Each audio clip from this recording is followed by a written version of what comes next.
እስከ 27 ዓመት እድሜ ውስጥ ባሉ በእነዚህ ዘመናቶች ውስጥ ነው አምኜ የዳንኩት። ኦኬ እህትየዋለሽ ያ አምኜ የዳንኩት በእነዚህ ዓመታት ጊዜ ውስጥ ባለ ማለት ነው። ኦኬ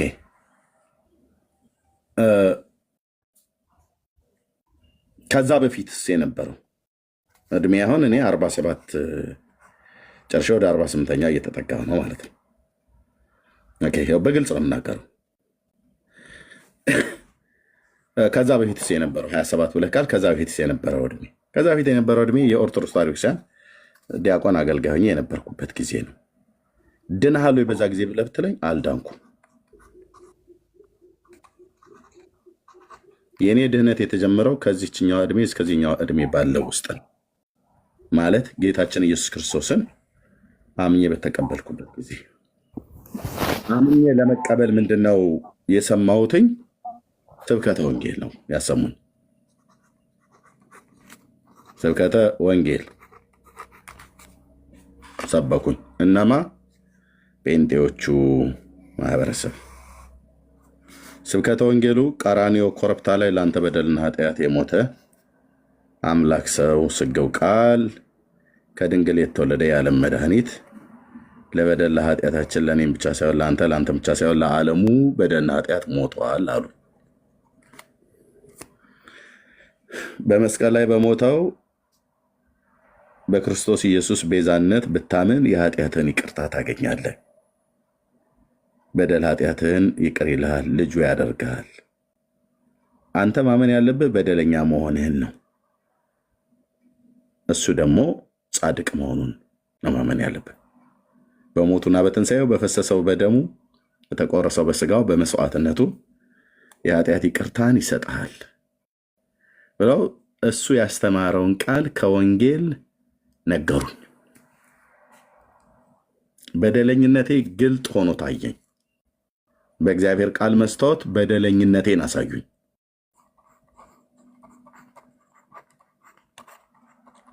ኦኬ የሱን ደግሞ ጻድቅነት አሳዩኝ።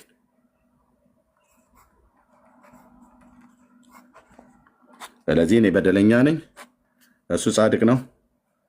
ምህረትን መለመን አለብኝ እንዲያድነኝ። መስቀሉ ላይ ወደ ሞተው ወደ ጌታዬ ወደ ኢየሱስ ክርስቶስ አመለከቱኝ ማለት ነው።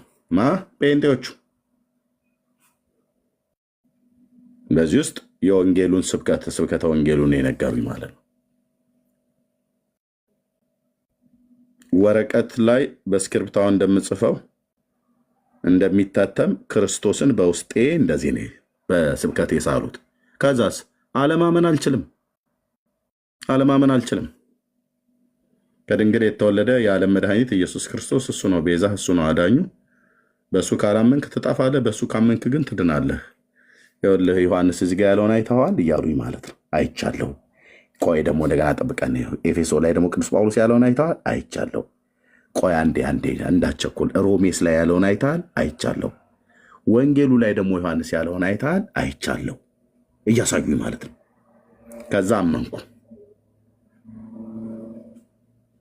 ስለዚህ የልቤን በር ከፍቼ ጌታዬን ና ከኔ ጋር ኑር፣ እኔም በአንተ አንተም በእኔ ኑር እፈቅዳለሁ፣ እወዳለሁ።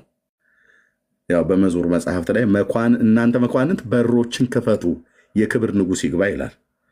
እና የጣውላ በር አይደለም እንድንከፍትለት የተፈለገው። በእነርሱ እኖራለሁ ብሎ ያለው ማለት ነው። በእነርሱ እኖራለሁ ያለው በእኔ እንዲኖር ፈቀድኩለት ማለት ነው። ኢየሱስ ክርስቶስ ለመጀመሪያ ጊዜ እና በእኔ ውስጥ ኑር፣ እኔም በአንተ ልኑር፣ ህይወቴን እንካ። ህይወትን ለሰጠኝ ጌታ ህይወቴን እንካ። ነፍስን ለሰጠኝ ጌታ ይኸው ነፍሴን አደራ በእጅህ። ዘመኔን ሁሉ ሰጣለሁ፣ ወጣትነቴን ሁሉ ሰጣለሁ። አድነኝ፣ ጻድቁ ጌታ አንተ እንደሆን ካውቃለሁ። ከማኅፀን የሰራኝ የፈጠርከኝ፣ ለእኔ በደልና ኃጢአት የጠፋሁትን እኔን ልትፈልገኝ ከሰማያት ዙፋንን ትተህ በአባትህም በአንተም ፍቃድ በመንፈስ ቅዱስም ፍቃድ መጥተሃል። አድነኝ ጌታዬ፣ አንተ ነህ። ከአንተ ውጭ ሌላ ዳኞች ቢወሩልኝም ውሸት ነበሩ። አሁን ግን እጄንም አይደለም ልቤን ሕይወቴን እሰጣለሁ ብዬ ተቀበልኩት። እሱን መቀበል ማለት በእርሱ ትምህርት መኖር ማለት ነው። ኢየሱስን መቀበል ማለት በኢየሱስ ክርስቶስ ትምህርት መኖር ነው ብለው አሉኝ ጴንጤዎች። ኦኬ። ስለዚህ እኔ ደህንነት የተጀመረው የቱ ጋር ነው? ማተር ያደርጋል ልፈልጌ ነው። ስለዚህ አሁን አንተ ነፍስ ካወቅኩበት ጊዜ ጀምሮ ነው ብለኸኛል። ነፍስ ያወቅከው ስንት ዓመት ላይ ሆነ ነው የምታስታውሰው? ይህን ወንጌል የሰማበት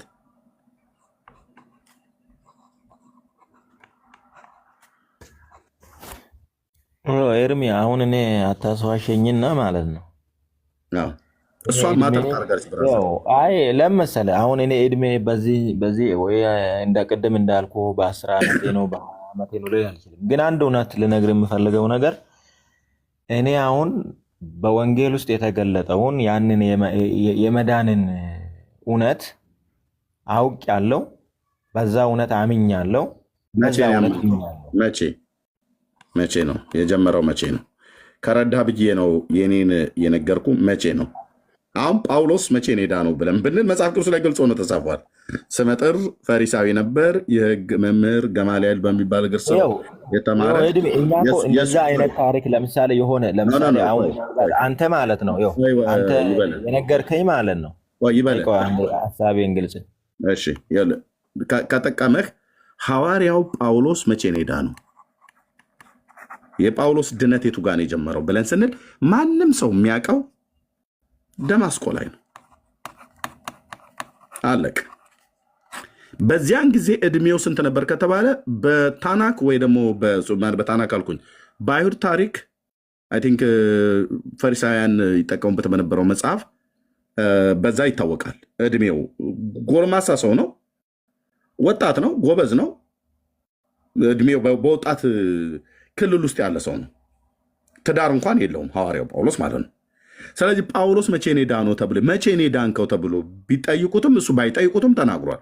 የእሱ ድነት የጀመረው የዳነው ደማስቆ ላይ ጌታ ካገኘው በኋላ እና እስከ ሐናንያ ማነው እስከ ማነው ሐናንያ የሚባለው ማነው? ሐናንያ ያጠመቀው ሰውዬ ማለት ነው።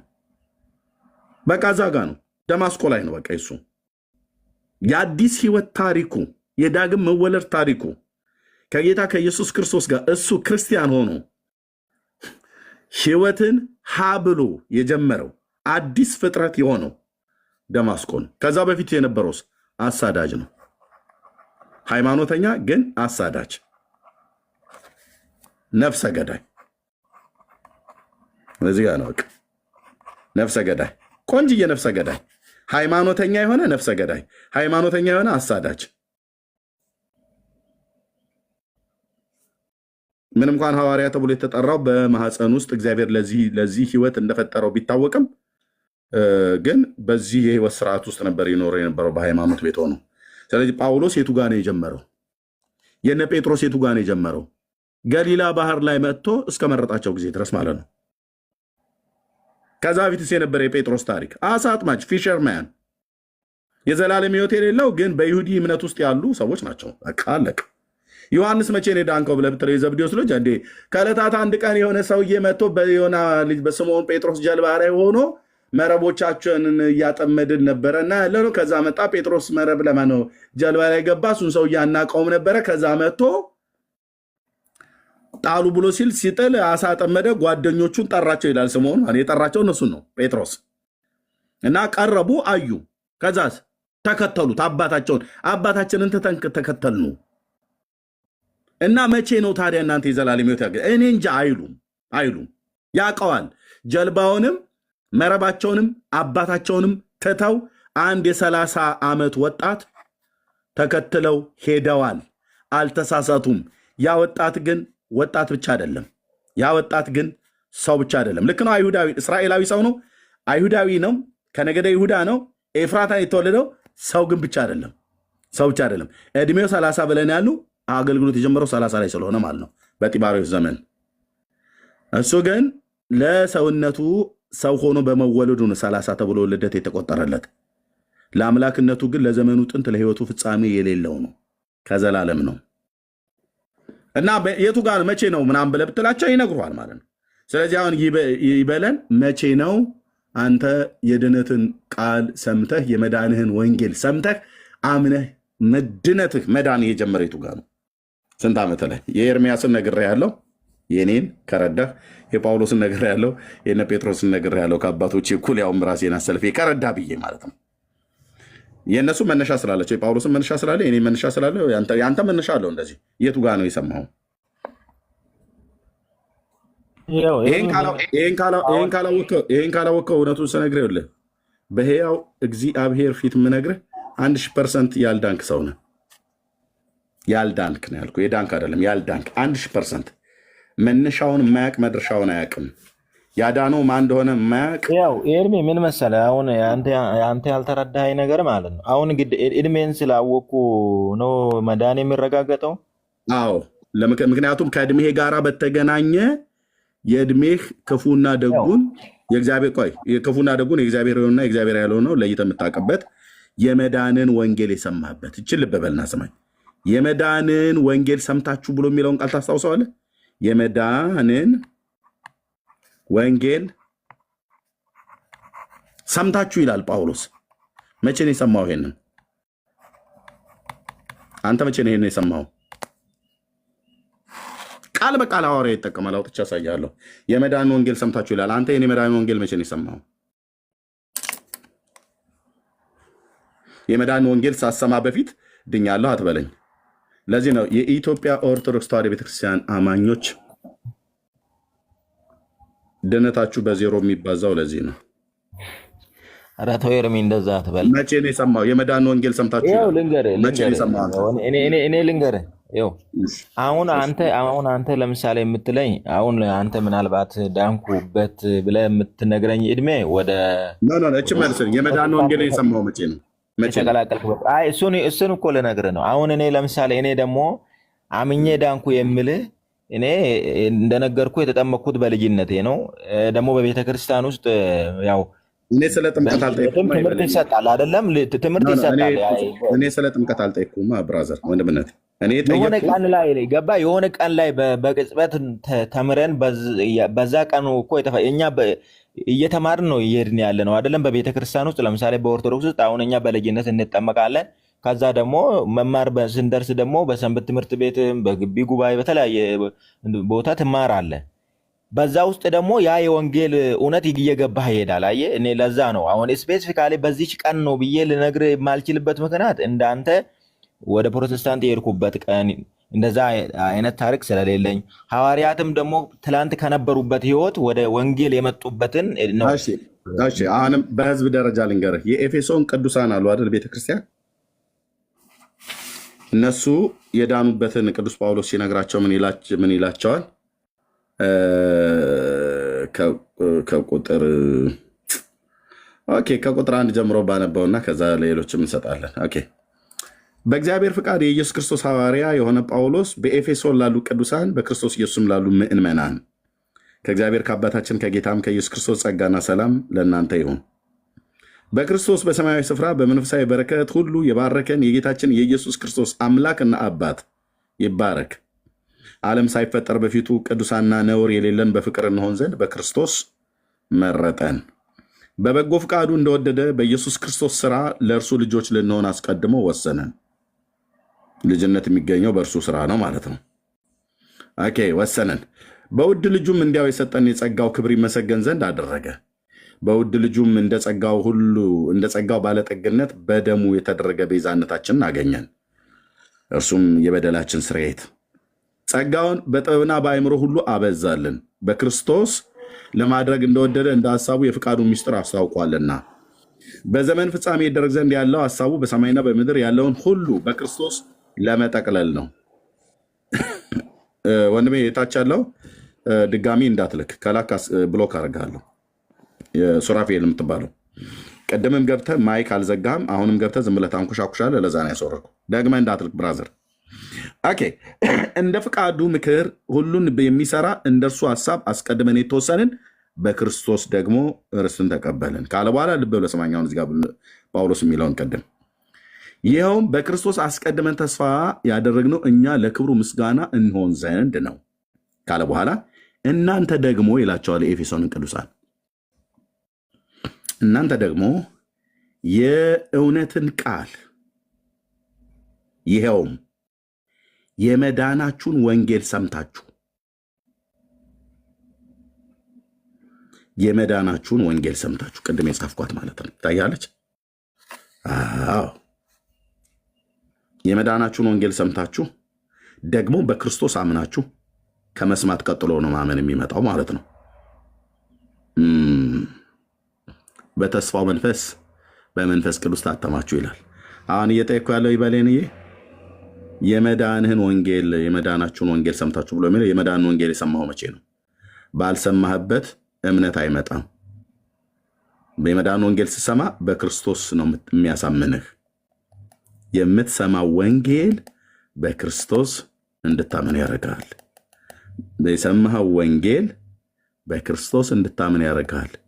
በክርስቶስ ስታምን በመንፈስ ቅዱስ ትታተማለህ። ስለዚህ የመዳን ወንጌል መቼ ነው የሰማኸው? ድነት እዛ ጋር ነው የሚጀምረው። ባልሰማህበት አታምንም፣ ባላመንክበት አትድንም። አጭርና ግልጽ። በሚዛኑ እንመዛዘን። ይኸው ሚዛኑ ጴንጤው ኤርሚያስም በዚህ ነው የሚመዘነው። ምንንም ትሁን ዘማሪ ዳጊ፣ ኦርቶዶክስም ይሁን ካቶሊክ ድኛለሁ ብሎ የሚል ሰውዬ የመዳንህን ወንጌል መቼ ነው የሰማው? ኤፌሶናውያን መቼ ነው የሰሙት? በሐዋርያው ቅዱስ ጳውሎስ ሐዋርያው ጉዞ ውስጥ ነው ኤፌሶን የተሰበከው። መቼ ነው የሰማው ብራዘር?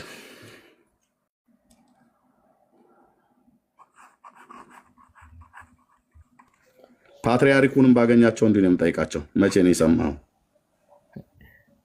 ኤርሚ ይኸው እኔ እኮ አልተረዳኝም እንጂ እኔ እየነገርኩህ ነው።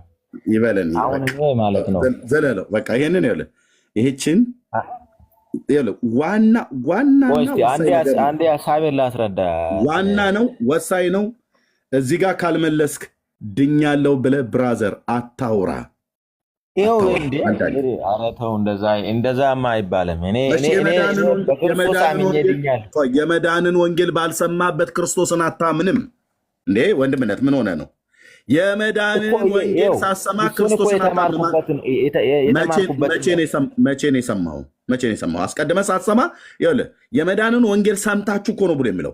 በክርስቶስ ኤፌሶናውያን ያመኑት አስቀድመው የመዳንን ወንጌል ሰምተው ነው። የመዳንን ወንጌል ሐዋርያው ባልሰበከበት እና ባልሰሙበት እና አላመኑ። ለማመን በመጀመሪያ መስማት አለባቸው። ምን? የመዳን ወንጌል። ማን ነው ሰባኪው? ጳውሎስና በዘመኑ የነበሩት ሐዋርያት። መቼ ነው የሰማው አንተ? እያንዳንዱ ኦርቶዶክሳዊ እዚህ ሚዛን ላይ ነው መቀመጥ ያለበት። እያንዳንዱ ጴንጤ ከኤርሚያስ ጀምሮ እዚህ ሚዛን ላይ ነው መቀመጥ ያለበት። ስለዚህ እኔው ከ25 እስከ 27 ዓመት ድረስ ባለው የመዳንን ወንጌል ጴንጤዎቹ ነግረውኛል። ጳውሎስ የመዳንን ወንጌል የሰማው ደማስቆ ላይ ነው። ጴጥሮስና ዮሐንስ የሰሙት እዛ ገሊላ ባህር ላይ መጥቶ ሲነግራቸው ነው። ተከተሉኝ ብሎ ሲላቸው ነው። አንተ የቱ ጋር ነው መስማት የጀመርከው?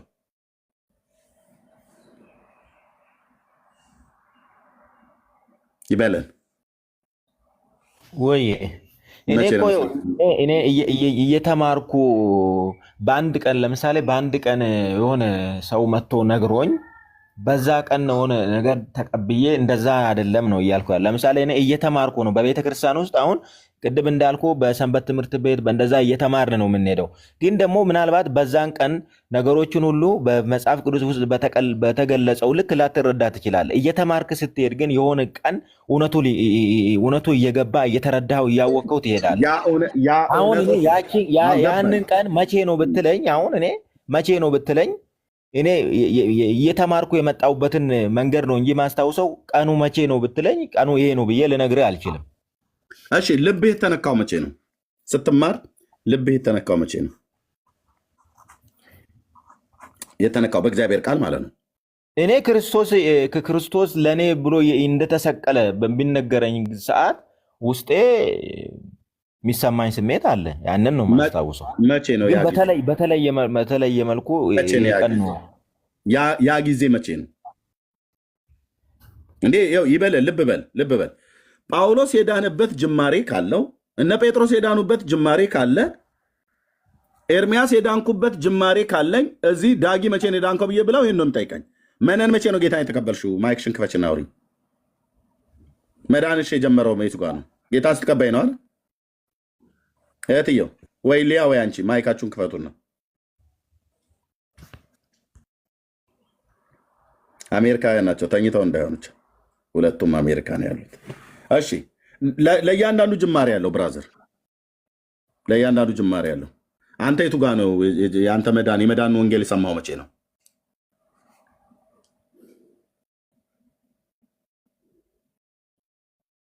ሐዋርያት ማለት ነው ጌታን በተከተሉት ስለአንተ ነው። ስለአንተ በቃ የነሱ አይገባኝ እኮ ሀሳብን እንድትረዳ ነው ያንን እያነሳሁልህ ያለው። አሁን ሐዋርያት ለምሳሌ ጌታን ተከተሉኝ ብሎ ተከተሉት አይደለም? ግን ለምሳሌ አንዳንዶቹ አሁን ስታየው ስለ ክርስቶስ ማንነቱ እንኳን ራሱ የተረዱት በተከተሉት ቀን አይደለም። ለምሳሌ ጴጥሮስ አሁን ያንን እውነት የተረዳው በዛች እሱን በተከተለ ቀን አይደለም። ስለዚህ ክርስቶስን ተከተለ ና ስለው ተከተለ። መቼ ነው የተከተለው ነው? መቼ እሷ ናት የፈለግናት። መቼ ነው የተከተለው? መቼ? የ40 ቀን ሕፃን ልጅ ሆኖንም ጴጥሮስ የተከተለው አይደለም። በእድሜ ትልቅ ሰው ነው። የገሊላ እሱን የፈለግነው። ጴጥሮስ መቼ ነው የተከተለው? በጣም ትልቅ አዛውንት የሆነ ሰው ነው፣ ከሁሉም ስለሚበልጥ በእድሜ ማለት ነው። በጣም ያረጀ ሽማግሌ እንኳን ባይሆንም ግን በእድሜ ትልቅ ነው። ፊሸርማን ነው፣ አሳ አጥማጅ ነው። ቤተሳይዳ ተወልዶ ሚስት ሁሉ ትዳር ያለው ሰው ነው። ስለዚህ መቼ ነው የጴጥሮስ መዳን የጀመረው ብለን ብንል እናውቃለን። ከዛ በፊት እሱ የዳነ ሰው ነው ወይ? አይደለም። የዘላለም ሕይወት ያለው ሰው ነው? አይደለም። ሃይማኖት አለው፣ ይሁዲ እምነት ውስጥ ነው ያለው፣ ግን የዘላለም ሕይወት የለውም። ኦኬ። ስለዚህ የእሱ የአዲስ ሕይወት ጅማሬ የዘላለምን ሕይወት ሰጪውን ጌታ መቼ ነው የተከተለው? ከተከተለበት ጊዜ ጀምሮ ያስከተላቸው ጌታ ሲያስተምራቸው ሰምተዋል። አንዳንድ ጊዜም እርሱ ማን ነው እያሉም ብለዋል። አይገርምም? ይሄንን ብለው በማለታቸው ይህን ጥያቄ ብጠይቁ ማዕበልና ወጀም የሚታዘለት እሱ ማን ነው እያሉም ጠይቀዋል። እንዴት ትሉኛላችሁ? አስከትያችሁ ብልግና ነው ብሎ አላላቸውም። በኋላ ግን ደግሞ አወቁት። እሱ ማን ነው ብለው የሚጠይቁት ቀስ እያሉ እግዚአብሔር አብ ሲገልጥለት ለጴጥሮስ አንተ የሕያው የእግዚአብሔር ልጅ ነህ አለው። አንተ ክርስቶስ የሕያው እግዚአብሔር ልጅ ነህ አለው። እንደዚህ አይነት ሪቬሌሽን፣ እንደዚህ አይነት መገለጥ ሲመጣለት ከዛ ትምህርትም ሲያስተምር ሌሎቹ ሲሄዱ እናንተስ ልትሄዱ ትወዳላችሁ? ልስን ከአንተ ወዴት እንሄዳለን? አንተ የዘላለም የሕይወት ቃል አለ አለው። ስለዚህ ምንድነው ጌታችን በምድር ላይ ባገለገለበት ከ30 እስከ 33 ዓመት ከምናምን ለ3 ዓመት ከምናምን ባሉት ምናምን ብዬ የምለው ወራቶች ስላሉ ነው። በዚህ በ3 ዓመት አገልግሎት ውስጥ አስተምሯቸዋል። በቃልም በተግባርም አይተዋል። ከዚህም የተነሳ ነው አንተ የዘላለም የሕይወት ቃል አለህ ከአንተ ወዴት እንሄዳለን ብሎ ያለው። ሌሎቹ ሲሄዱ እነሱ እንዳይሄዱ ያደረጋቸው የተረዱት የገባቸው እውነት አለ። በመጀመሪያ ሲከተሉት የገባቸው አይነት ነገር ባይኖራቸውም አሁን ግን የበለጠ አላቸው። የበለጠ አወቁት። ሕይወቱን አወቁት። አገልግሎቱን አወቁት። የሕይወት ምልልሱን አወቁት። እሱ ማን እንደሆነ አወቁት። እግዚአብሔር አብ ገለጠለት። በደብረ ታቦር ላይ በገናናው ክብር በእርሱ ደስ የሚለኝ የምወደው ልጄ ይህ ነው የሚል ድምፅ እኮ ከደመና ውስጥ ሰምተዋል። ሙሴና ኤልያስን አይተዋል። እና ይሄ ሐዋርያ የት ጋር ዳንከው ልስን እኔ እንጃ እኔ አላቅም ብሎ አይልም። ያ ቃል መነሻ አለው። እሱ መጥቶ መጠየቅ አይጠበቅብንም። ቃላቸውን የተጻፈውን መልእክቶቻቸውና የእነሱን የህይወት ታሪክ መጽሐፍ ቅዱስ በደንብ ስለሚነግረን እናውቃለን። ጴጥሮስ መጥቶ እስኪ ነግረን ድረስ አሁን አንጠብቅም። እናውቃለን መቼ ጌታ እንዳገኛቸው፣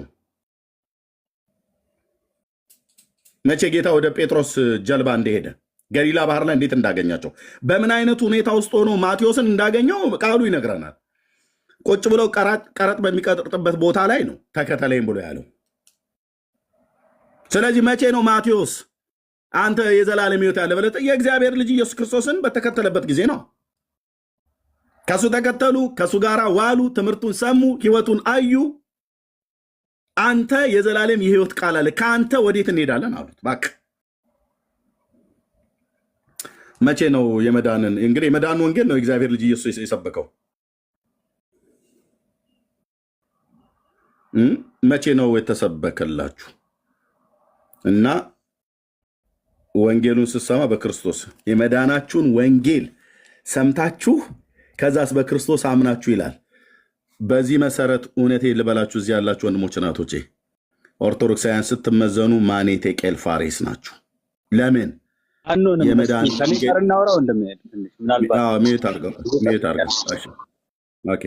የመዳንን ወንጌል ሰምታችሁ በክርስቶስ ኢየሱስ በክርስቶስም አምናችሁ በተስፋው መንፈስ በመንፈስ ቅዱስ ታተማችሁ ይላል። በመጀመሪያ ከመታተም በፊት በመንፈስ ቅዱስ ከመታተም በፊት በክርስቶስ ማመን፣ በክርስቶስ ከማመን በፊት ወንጌልን መስማት፣ ወንጌሉን የሚያሰሙ እንደነ ቅዱስ ጳውሎስ አይነት የወንጌል ሰባኪና አሁን ደግሞ እንደኔ አይነት የወንጌል ሰባኪ አስቀድመው የእውነትን ቃል የመዳንን ወንጌል ሊያሰሟችሁ ልናሰማችሁ ይገባል። እናንተም ከዳናችሁ ልታሰሙ ይገባል ማለት ነው። በዚህ ቃል መሰረት መልስ ይበለንዬ።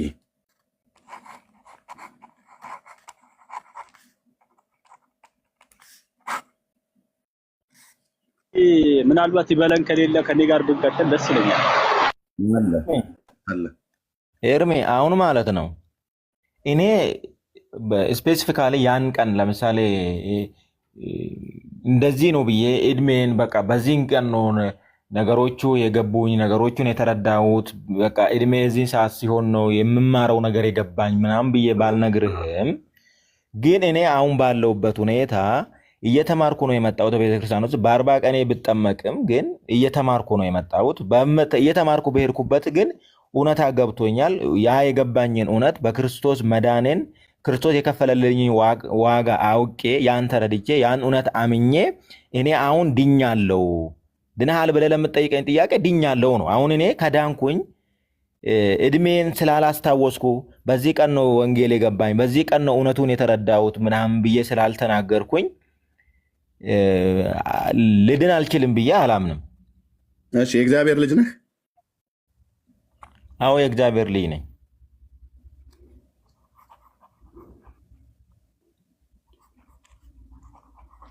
መቼ ነው የወለደህ?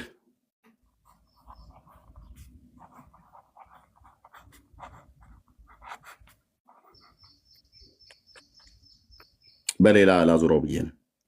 መቼ ነው የወለደህ? እግዚአብሔር አባቴ ነው ብለህ ካልክ ወልዶሃል ማለት ነው። መቼ ነው የወለደህ? ጌታ ስሙ ይቀደስ። መቼ ነው የወለደህ?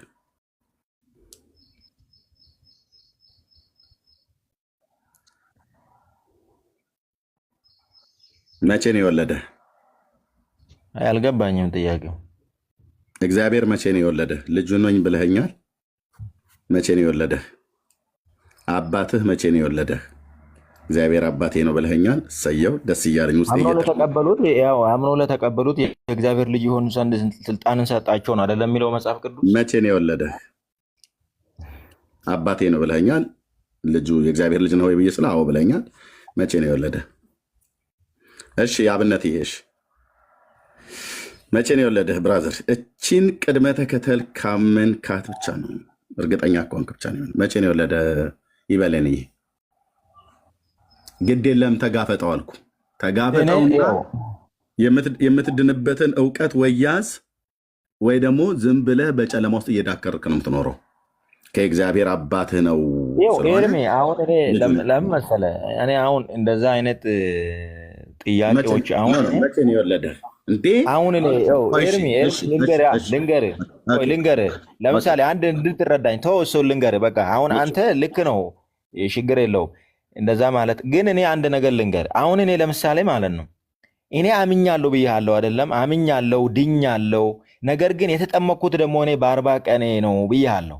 ያን በዛ ደግሞ በቤተ ክርስቲያን ውስጥ እየተማርኩ መጥቻለሁ።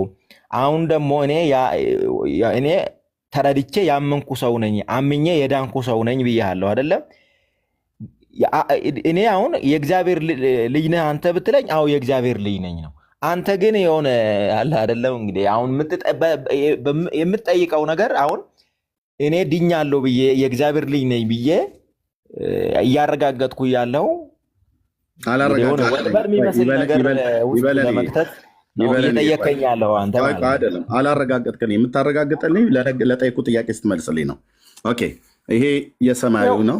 እኔ በዚህ መንገድ ስለመጣው እኮ ነው። አየህ በዛ መንገድ ስለመጣውኝ ነው። የለም ይሄ ሰማያዊ ነው። ይሄን በምድራዊ እናውራ።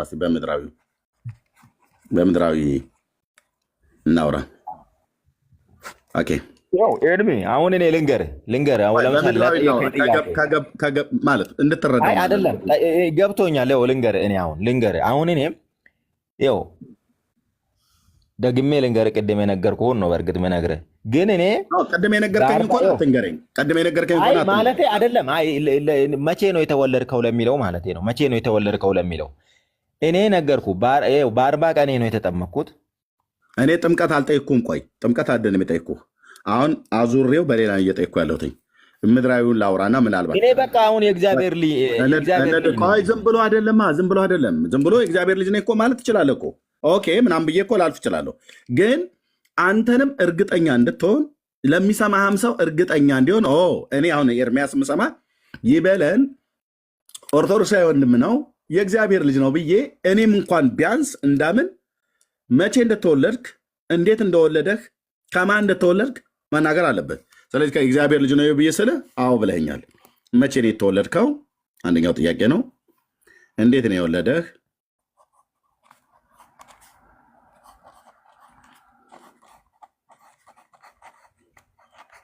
ወይ ደግሞ በምንድን ነው የወለደህ የሚለው ነው።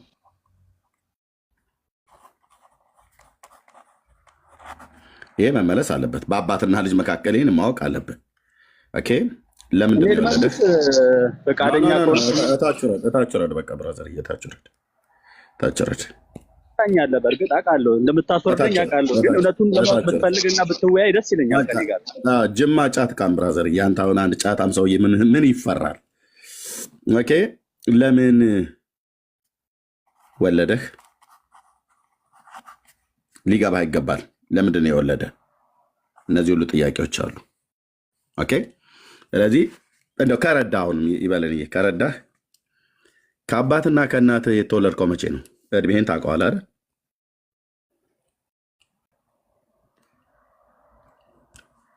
ይበለን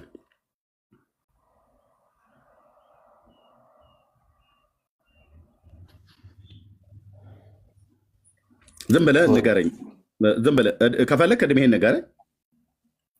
እውነተኛ ከሆንክ አሁን እኔ እሱን አውቀዋለሁ። አሁን ለምሳሌ ይሄኛውን ታውቀዋለህ አይደለ?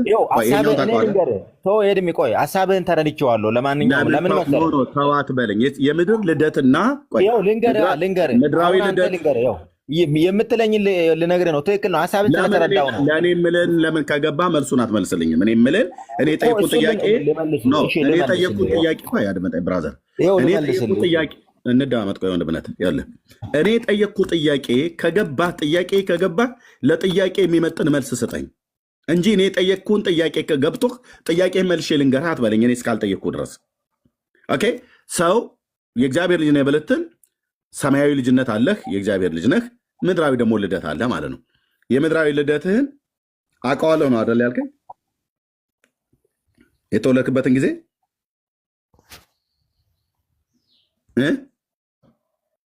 ይበለን ወይ አውቀዋለሁ ነው አይደል ያልከኝ? ይሄንን የተወለድክበትን ጊዜ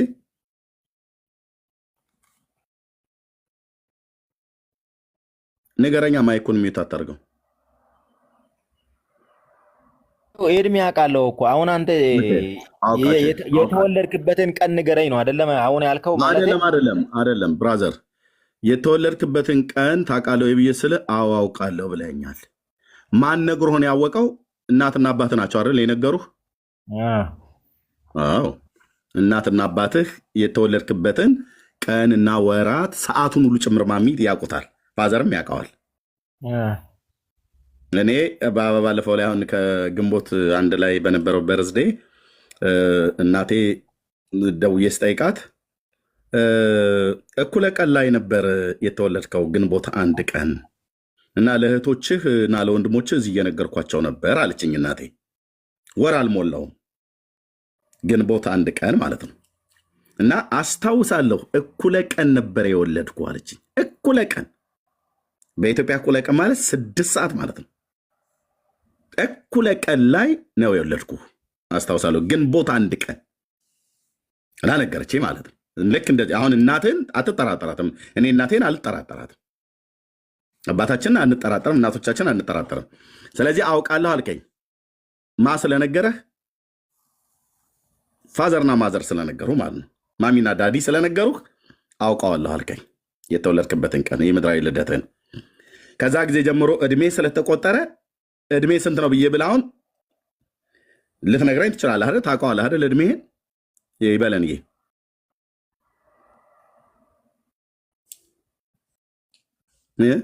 ማይክህ ሚዩት ነው።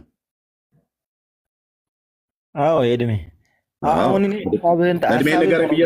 እድሜ ንገረኝ ብዬ ብልህ ትነግረኛለህ። አዎ ሀሳብህን ተረድቼዋለሁ። ልክ ነው። አዎ ስለምታውቀው አሁን አንተ ይህን ጨረስን። ይህን እንደዚህ ካወቅከው የእግዚአብሔር ልጅ ነህ ሆይ ብዬ ስለቀደም አዎ ብለኸኛል አይደል?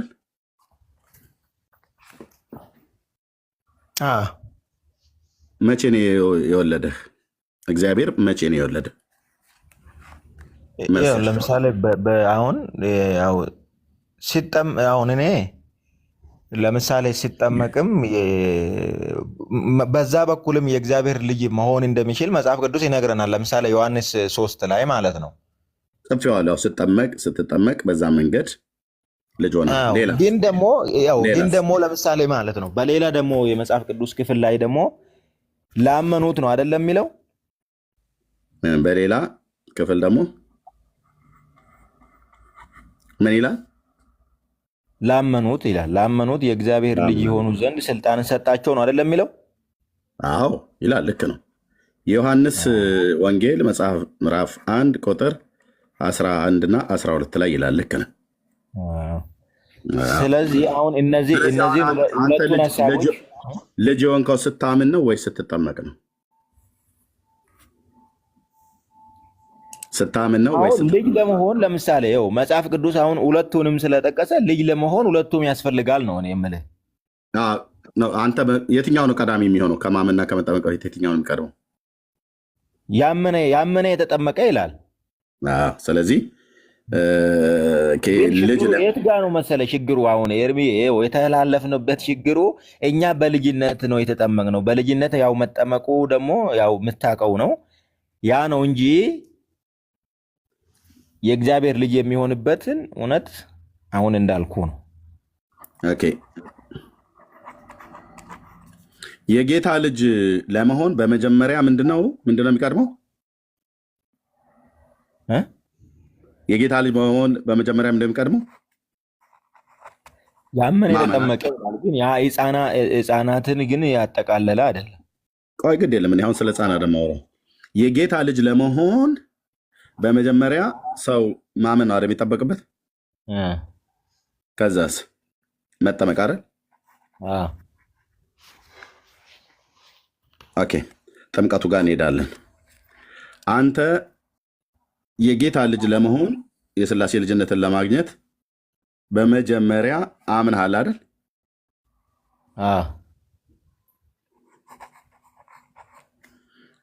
አዎ። ምን ሰምተን ያመንከው?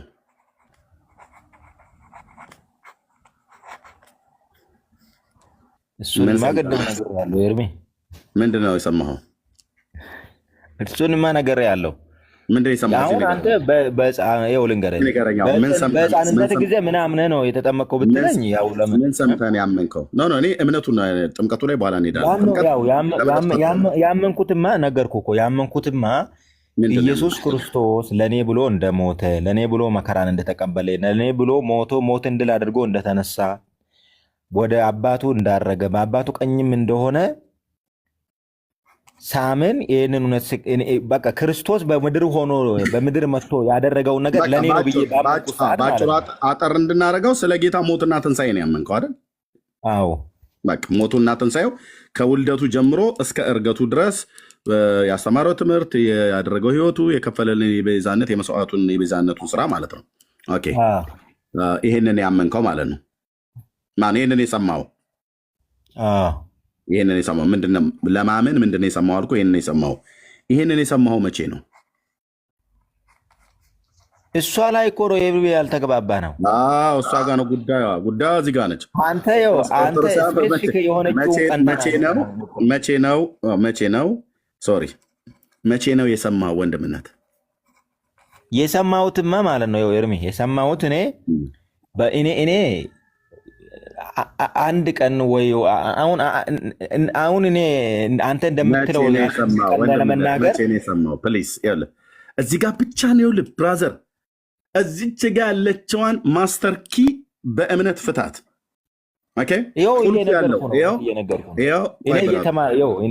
እኔ ልንገር አይደለም እውነቱን እኮ ነው እየነገርኩ ያለው። ምንድን ነው ብሎ የሚለው ለኤፌሶን ቅዱሳን ምንድን ነው ያለው ቅዱስ ጳውሎስ? እናንተም ደግሞ የእውነትን ቃል ይኸው የመዳናችሁን የምትድኑበትን ማለት ነው ወንጌል ሰምታችሁ ደግሞም በክርስቶስ አምናችሁ በተስፋው በመንፈስ ቅዱስ ታተማችሁ ይላል። የኤፌሶን ቅዱሳን በመንፈስ ቅዱስ ከመታተማቸው በፊት በክርስቶስ ኢየሱስ አምነዋል። በክርስቶስ ኢየሱስ እንዲያምኑ የመዳናቸውን ወንጌል ሰምተዋል። የመዳናቸውን ወንጌል እንዲሰሙ ጳውሎስ የሚባል ሐዋርያ ከኢየሩሳሌም ጀምሮ እስከ ኤልዋሪቆ ድረስ ሐዋርያዊ ጉዞ ከአንዴም ሁለቴ ከሁለቴም ሶስቴ አድርጓል። ስለዚህ የኤፌሶን ቅዱሳን እንዲድኑ ማን ወንጌል የነገራቸው? ጳውሎስ። ማልኮት ጌታ ካልተላኩ እንዴት ይሰብካሉ ብሎ ባለበት ቃል መሰረት ማለት ነው። ጌታ ላከው እና ሄደ፣ ሰበከ የምስራቹን ቃል በይሁዳ በሰማሪያ በምድር ዳርቻዎች ማለት ነው። ከዛስ ሰሙ። ምን አሰማቸው? የመዳን ወንጌል አሰማቸው። የመዳን ወንጌል ሲሰሙ በማን አመኑ? በክርስቶስ አመኑ። በክርስቶስ ያመኑቱ ምን አሉ? ዳኑ። ስለ ዳኑ በመንፈስ ቅዱስ ታተሙ ማለት ነው። አሁን አንተ የመዳንህን ወንጌል የሰማው መቼ ነው? መቼ ነው የሰማው? ያው ምን አልኩህ? የጌታ ልጅ ለመሆን አልኩህ። የጌታ ልጅ ለመሆን በመጀመሪያ ማመን ነው ብዬ ስልህ አዎ አልክ። ከዛ መጠመቅ ብዬ ስልህ አዎ ብለኛል። እዚህ ጋር አሁን አልጻፍኳትም። ኦኬ፣ ጥምቀት ጋር ከመሄዳችን በፊት መቼን ምን ሰምተህ ነው ያመንከው ብዬ ስልህ ስለ ጌታ ሞትና ትንሣኤ መከራውና ስቅለቱ አልክ። ኦኬ፣ መቼን ይህንን የሰማው ብዬ ስልህ ጊዜ መቼን የሰማው? ከዛ ጥምቀቷ ጋር ልንመጣ ነው።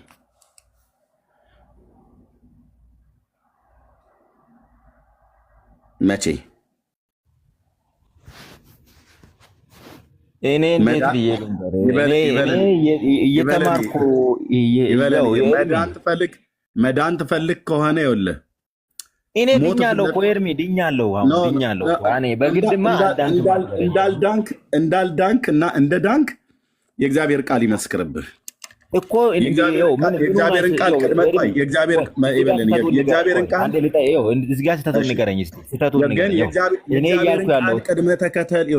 ቃል ቅድመ ተከተል ሳትጠብቅ ፕሮሲጀር አዛብተህ ጌታችን ኢየሱስ ክርስቶስ ካስተማረው ሐዋርያቱ ካስተማሩት የግብር ይውጣ በሚመስል አይነት ነገሩን ድብልቅልቅ አድርገህ ድኛለሁ ብለህ አትበለኝ። ሰው በመንፈስ ቅዱስ የሚታተመው በኢየሱስ ክርስቶስ ሲያምን ነው። በኢየሱስ ክርስቶስ ለማመን የመዳንን ወንጌል መስማት አለበት። የመዳንን ወንጌል ለማሰማት ሐዋርያቱ መላክ አለባቸው። በእርግጠኝነት የማገለግለው ጌታ ኢየሱስ ምስክር ነው። 1000% አልዳንክም። የመዳን በር ግን ተከፍቶልሃል። ናግባ የምሕረት እጆቹ ተዘርግተው እየጠራ ነው ጌታ። አልዳንክም። በጳውሎስ ትምህርት ስትመዘን፣ በጌታችን ትምህርት ስትመዘን ድነትህ ፉርሽ ይሆንብሃል። ለዚህ ነው አስረግጬ የምነግርህ አልዳንክም። 1000% አልዳንክም። የምሕረቱ በቀኑ ምክንያት ነው አልዳንክም እያልከኝ ያለኸው። መቼ እንደተወለድ ከእናትና ከአባትህ እናትና አባትህ ነግረው ቀኑን ታውቀዋለህ። እግዚአብሔር አባትህ ነው ወይ ብስልህ አዎ አልከኝ። መቼ ወለደህ ብዬ ስልህ አታውቀውም። እግዚአብሔር አባቴ ነው ብለህ እግዚአብሔር አባቴ ነው ብለህ መቼ ነው የወለደህ? እንዴት ነው የወለደህ? ለምን ዓላማ ወለደህ? ከምን ወለደህ ብዬ ስልህ ይህንን መልስ ካልመለስክ አባታችሁ ነው ብለህ ማለት መብቱ ሊኖርህ ይችላል፣ ግን ልጅ አይደለም። ልጅ እንድትሆን ከፈለክ በጌታችን በኢየሱስ ክርስቶስ ትምህርትና በሐዋርያቱ ትምህርት መሰረት ቅድመ ተከተሉን ጠብቀህ ነው ማመን ያለብህ። ለማመን የመዳኑን ወንጌል መስማት አለብህ። የመዳኑን ወንጌል ለመስማት ሐዋርያት መላክ አለባቸው። ስብከተ ወንጌል ተሰብኳል ማለት ነው። የእውነትን ቃል ይህንንም የመዳን ወንጌል ሰምታችሁ ሰው ሳይሰማ በክርስቶስ አያምንም። እናንተ ጋር ግን በክርስቶስ ሳትሰሙ ነው ወንጌል ሳትሰሙ በክርስቶስ አምነናል ብላችሁ የምትቀልዱት ማለት ነው። አጭር ነገር ቤተ ክርስቲያን እኮ እንማራለን እኮ እድሜ መቼ ነው የምትማሩት? እንማራለን። ለምሳሌ በሰንበት ትምህርት ቤት መቼ ነው የምትማሩት? ሰንበት ትምህርት ቤት አይደል? ሰንበት ትምህርት ቤት። እሺ፣ ሰንበት ትምህርት ቤት ኦኬ። መቼ ነው ሰንበት ትምህርት ቤት የገባው? እኔ ሰንበት ትምህርት ቤት የገባው በልጅነቴ አይደለም፣ ትንሽ ተለቅ ብያለሁ። ምክንያቱም ያው ገጠር ስለነበር ገጠር ደግሞ እንደዛ ብዙ የመከታተል ነገር ስለሌለ። መቼ ነው የገባው? ለትምህርት ወደዚህ ከመጣው ጊዜ ጀምሮ ነው የገባሁት ወደ ሰንበት ትምህርት ቤት ማለት ነው። ስንት ዓመት ይሆናል እድሜ ነው ታስታውሰው ከሆነ? ያው 9ኛ ክፍል ምናምን ሆኜ ነው። ስለዚህ በአስራዎቹ እድሜ ውስጥ ነው ያለው። አዎ እዛ ነው። እንደ በትንሹ ከ12 እስከ 15 እንያዘው አይደል? አይ ትችላለህ። ከዛም በላይም ይሆናል። 9 ዓመቴ ነው ያኔ 9 ክፍል ሆኜ ነው። ስለዚህ አሁን ስንት ዓመት ነው አስልተህ ንገረኝ። 23 ዓመቴ ምናምን ላይ ነው። የ23 ዓመት ልጅ ሆነ ነው ማለት ነው።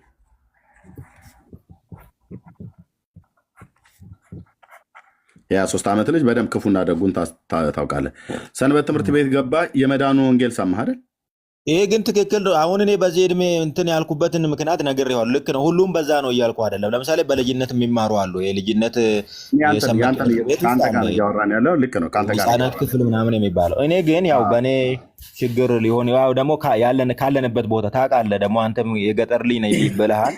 ልክ ነው። እዛ ያለውን ነገር ታውቀዋለህ። በዛ ምክንያት ነው እንጂ ገብቶኛል፣ ተረድቻለሁ። ስለዚህ የ23 ዓመት ልጅ በነበርክበት ጊዜ ሰንበት ትምህርት ቤት ገባህ። እኔ የፈለግኩትኝ ከዛ የመዳኑ ወንጌል ሰማህ አይደል? ስትሰማ አመንክ አይደል?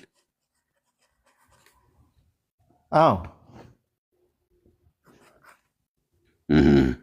ያው ከዛም በፊት በቤተክርስቲያን ያው ጉባኤ ምናምን ሲኖር እንግዲህ ኔክስ ምናምን ሲኖር እንሰማለን። ያው ያማለ ቆይ ሞር ደግሞ የተረዳሁት በዛ ነው። የመዳን ወንጌል የሰማኸው ግን እዚህ ጋር ነው። የ23 ዓመት ልጅ ሆነ ማለት ነው። ከዚህ ከ23 ዓመት በፊት የነበረው እድሜህ ይህን የመዳኑን ወንጌል አልሰማህም። ባልሰማህበት አላመንክም።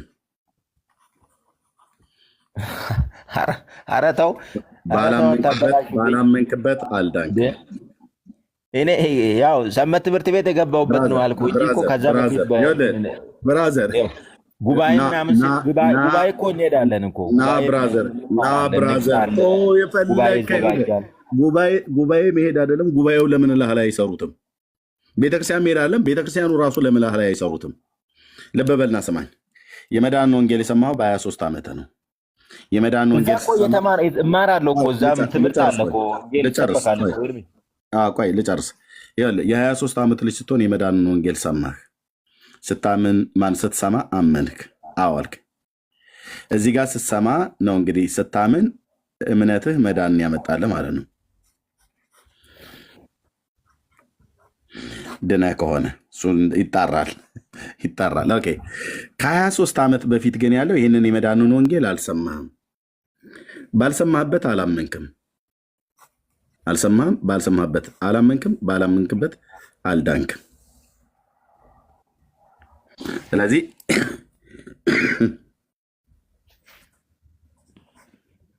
የ40 ቀን ጥምቀት የ40 ቀን ጥምቀት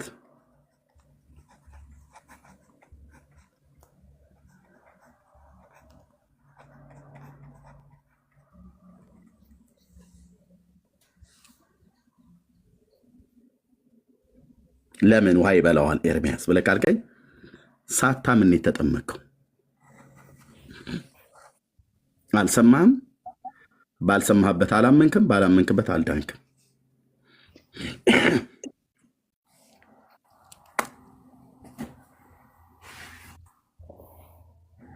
አለቀ።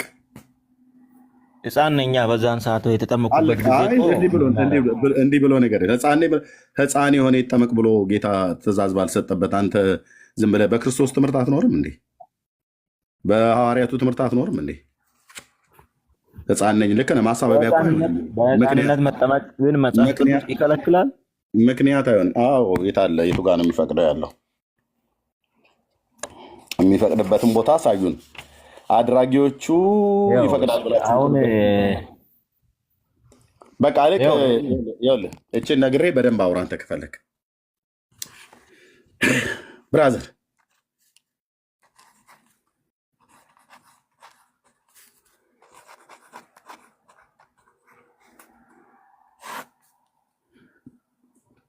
እና ወደ መዳን ድነት የት ይጀምራል ብለህ ካልክ፣ ድነትንስ በማን እናገኛለሁ ብለህ ካልከኝ፣ ቀራንዮ ኮረብታ ላይ በሞተው በጌታችን በኢየሱስ ክርስቶስ ሞትና ትንሣኤ ብሎም በስሙ በማመን የሚገኘውን ንስሐና የኃጢአት ይቅርታ ከኢየሩሳሌም ጀምሮ የተሰበከውን የአብን ልጅ የተሰቀለበትን አይደለም ያልኩ፣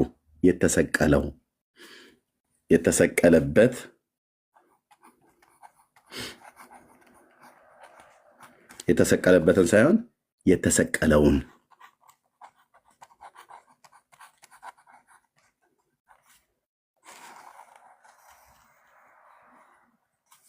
እመንና ጌታዬን ማለት ነው።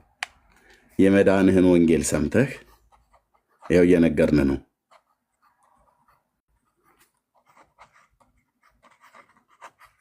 የመዳንን ወንጌል ሰምተህ እያሰማን ስለሆነ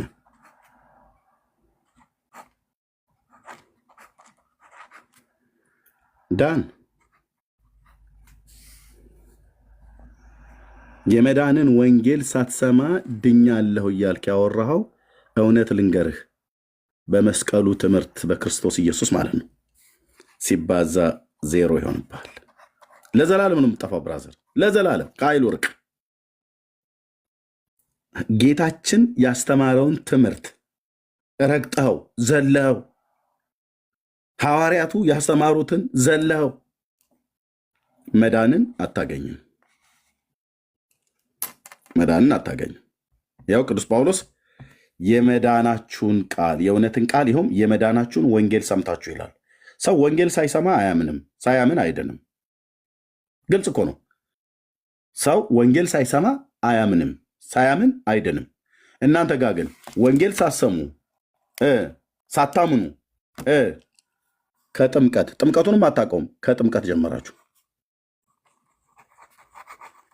ጥምቀቱንም አታውቀውም። ትጠመቅ አትጠመቅ አንተ አታውቀውም። በምንም አይነት መልኩ አታስታውሰውም። ምክንያቱስ የ40 ቀን ጨቅላ ሕፃን ልጅ ነህ። የ40 ቀን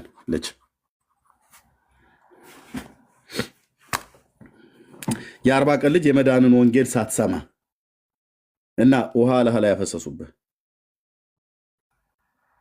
የኦርቶዶክስ ክርስትና የሚጀምረው ከጥምቀት ነው። ምንን ጥሎ ወንድሞቼ ናቶቼ፣ ምንን ጥሎ አስቀድሞ ማመንን ጥሎ፣ ከማመን በፊት አስቀድሞ እድሜ ስለተጠመቅን ብቻ እኮ እንድናለን ብለን ኖ ብራዘር፣ የእናንተ ጥምቀት ከዚህ ነው የሚጀምረው። የእናንተ ክርስትና እዚህ ጋር ነው የሚጀምረው። ግን ስንት ነገር ጥሎ፣ እምነትን ጥሎ፣ ስብከተ ወንጌልን ጥሎ፣ በመጀመሪያ ለመጠመቅ ስብከተ ወንጌል ይሰበክህ።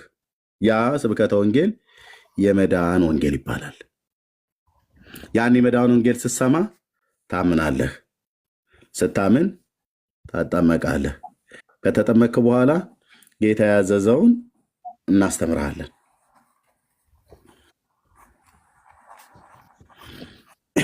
ከዛ ደቀ መዝሙር ትሆናለህ።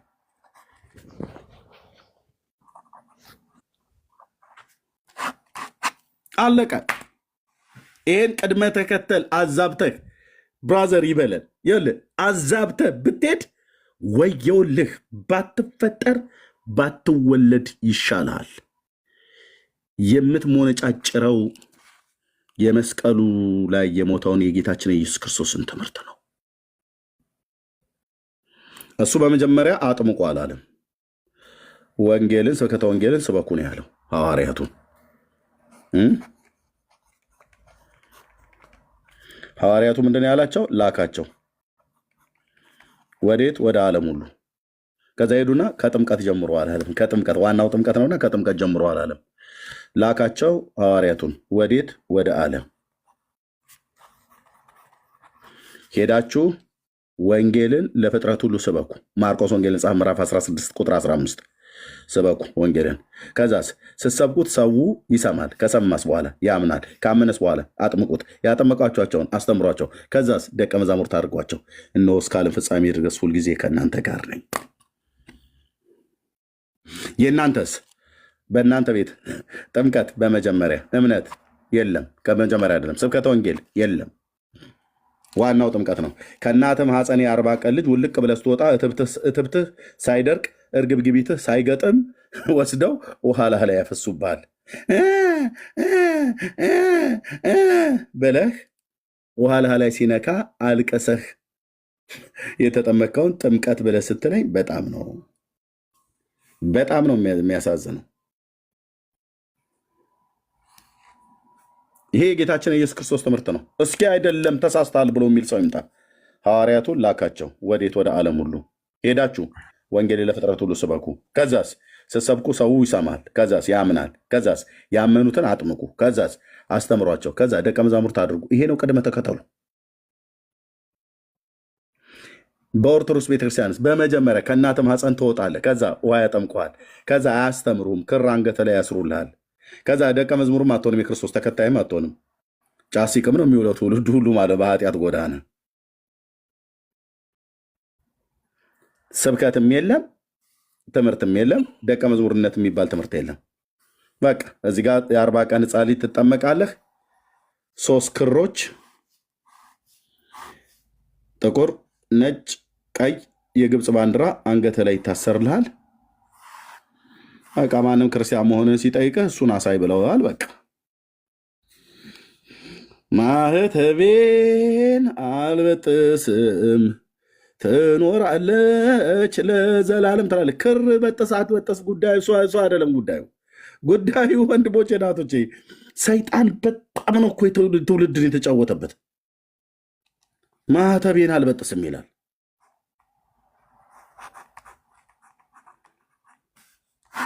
ማህተቤን አልበጥስም ትኖራለች ለዘላለም። ክሩን ከፈለክ እኔ ሌላም ላስረ እችላለሁ። ጉዳዩ እዚህ የግብፅ ባንዲራ የምትመስለው ክር ላይ አይደለም። ጉዳዩ ያለው ጉዳዩ የሰው ልብ ውስጥ ነው። ኢየሱስ ጌታ እንደሆነ ባፍህ ብትመሰክር እግዚአብሔርም ከሙታን እንዳስነሳው በልብህ ብታምን ትድናለህ።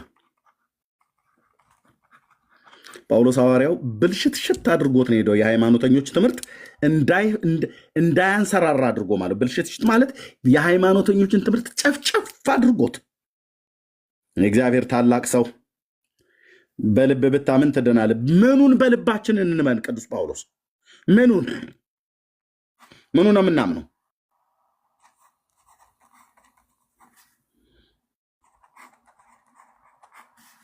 ይሄ ጌታ ቃል ምን ይባላል?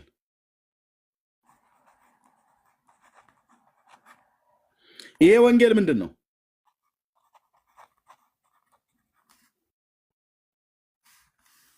የመዳኑ ቃል የጌታ ቃል ሲሰብኩህ ሰማ።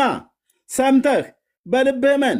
ብታምን ትድናለህ፣ ካልሆነስ ትገባታለህ ሲኦል። ቆንጅዬ ለዘላለም የተመደቡ ጨካኝ የአጋንንት ሰራዊቶች ዘመናችሁን ሁሉ እያገላበጡ ሊያሰቃዩችሁ ተዘጋጅተዋል። አይናቸውን አፍጥጠው ጥርሳቸውን አግጠጠው። አይኔ እሱን አልፈልግም ብለህ ካልክ ህይወትን ምረጥ። ህይወቴው ቀራንዮ ኮረብታ ላይ የእግዚአብሔር ልጅ ኢየሱስ ሞተዋል። በስሙ የሚያምኑ ሁሉ የኃጢአታቸውን ይቅርታ ሊያገኙ፣ የተሰቀለበት ሳይሆን የተሰቀለውን እመን። ሰው የተሰቀለውን አያምንም፣ የተሰቀለበትን ግን ያምናል። መስቀል ኃይልነ መስቀል መድኃኒትነ ነፍስነ። መስቀል የነፍስ መድኃኒት ይሆናል። ወንድሞች እናቶቼ፣ በመስቀል ላይ የሞተው ጌታ ነው የነፍሳችን መድኃኒት። የተሰቀለበት ሳይሆን የተሰቀለው ነው የነፍስ መድኃኒት። የተሰቀለው ሳይሆን የተሰቀለው ነው ቤዛ። የተሰቀለበት አይደለም፣ የተሰቀለው ቤዛችን ነው። የተሰቀለበት ቤዛችን አይደለም፣ የተሰቀለው ቤዛችን ነው። ኦኬ። የተሰቀለበት መድኃኒታችን አይደለም፣ የተሰቀለው ግን መድኃኒታችን ነው። የተሰቀለበት ኃይላችን አይደለም፣ የተሰቀለው ግን ኃይላችን ነው። ቅዱስ ጳውሎስ በፊልጵስዩስ መልእክቱ ላይ ሲናገር ኃይልን በሚሰጠኝ በመስቀሉ ሁሉን እችላለሁ አላለም። ኃይልን በሚሰጠኝ በክርስቶስ።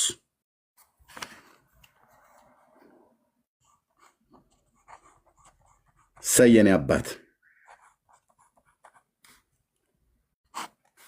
ኃይልን በሚሰጠኝ በክርስቶስ ሁሉን እችላለሁ። የተሰቀለበት አያድንም። የተሰቀለበት ቤዛችን አይደለም። የተሰቀለበት መድኃኒታችን አይደለም። የተሰቀለው ግን መድኃኒታችን ነው። የተሰቀለው ግን ቤዛችን ነው። የተሰቀለው ግን የነፍሳችን መድኃኒት ነው። የተሰቀለው ግን የሰማይ የምድር ፈጣሪ የሕይወታችን ባለቤት ነው። ስሙ ማን ይባላል? ኢየሱስ።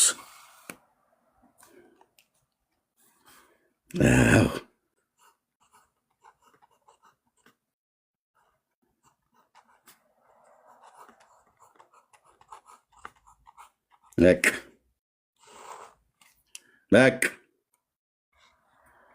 እዚህ ጋር መጥተህ ካላመንክ ትንጠባጠባለህ በሲኦል ዘመንህን ሁሉ አልኩ። ድቅድቅ ጨለማ የእሳት ባህር ተመድቦላችኋል። ከኃይሉ ክብር ርቀህ ለአሰቃቂ የአጋንንት ሰራዊቶች ተላልፋችሁ ትሰጣላችሁ።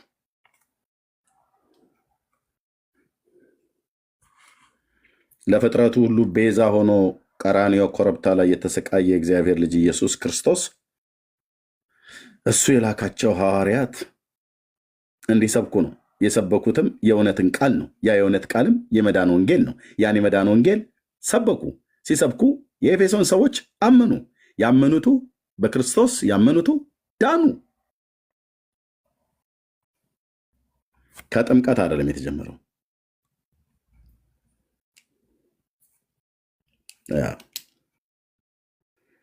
ወደ ዓለም ሁሉ ሂዱና ከጥምቀት ጀምሩ። ሰውን ሁሉ ስታገኙ ውሃ ባገኛችሁበት ግማሹን በውዴታ ግማሹን በግዴታ ዋናው ውሃ ነውና የቻላችሁትን እየዘፈቃችሁ ያልቻላችሁትን እየረጫችሁ ከውሃ ጀምሩ። ጥምቀት ዋናው ለመዳን ፍቱን ነውና ብሎ አላለም። ታዲያ ምንድን ነው ያለው? ወደ ዓለም ሁሉ ንጉሱ አዘዘ። ወደ ዓለም ሁሉ ሂዱ አለ። ሐዋርያቱ ላካቸው ወደ ዓለም ሁሉ ለሰው ዘር በሙሉ እንዲሰብኩ።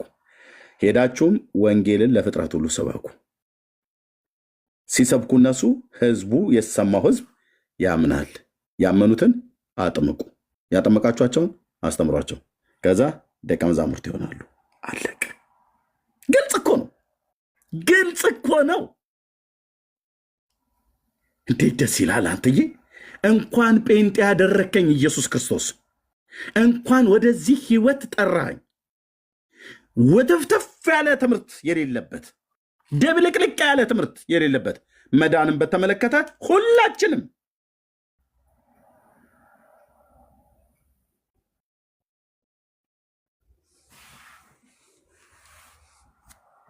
በዚህ እውነት ነው ምናምን።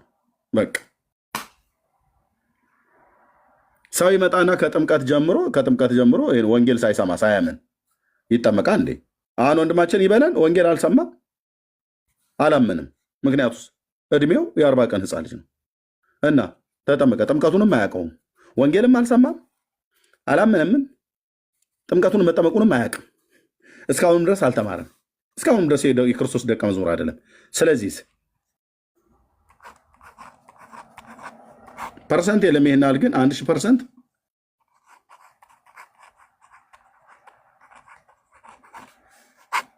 ማን ነው አንተ እንደዚህ አድርግ ያለ?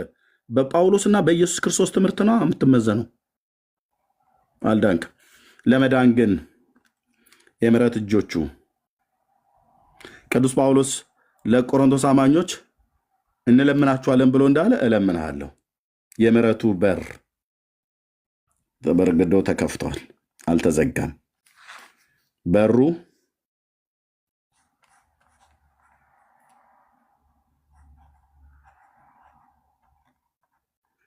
ና ግባ ይላል። በእኔ የሚገባ ቢኖር ይድናል፣ ይወጣል፣ ይገባል፣ መሰማሪያ ያገኛል ይላል። መንገዱስ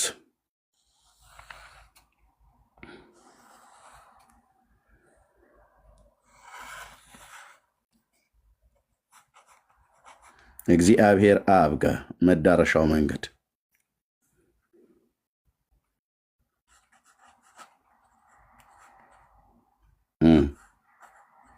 መንገዱ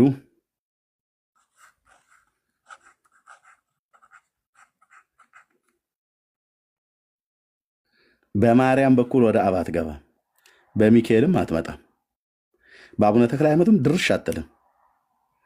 መንገዱ አንድ ነው፣ አንድ ነው። ቆይ ይሄ ጳውሎስ የሚባል ሐዋርያ እንዴት የተባረከ እኮ ሐዋርያ መሰለህ! የኔ ጌታ ለዘላለም ስምህ ይቀደስ፣ ስምህ ይቀደስ፣ ስምህ ይቀደስ አባዬ። እንግዲህ ወንድሞች ሆይ በመረቀልን ሚዩት አድርገው ወንድምዬ፣ እሺ እሰጥሃለሁ። ቴንኪው እስካሁን በትዕግስት ስለጠበቅን። እንግዲህ ወንድሞች ሆይ በመረቀልን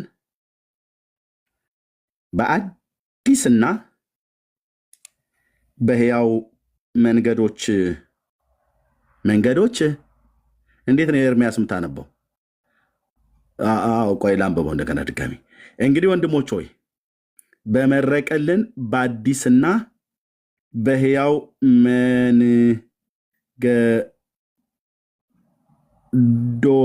መንገዶች የት አለ ዶናች ነው መባል ያለብኝ። ብዜት የለም ማለት ነው። በነጠላን የጠራው ማለት ነው። ኦኬ፣ በትክክል አንብብ ኤርምያስ። እሺ በትክክል አንባዋለሁ። በመረቀልን መንገዱ ተመርቋል ማለት ነው። በአዲስና አሮጌ አይደለም ማለት ነው። በሕያው ማለት ዘላለማዊ ማለት ነው።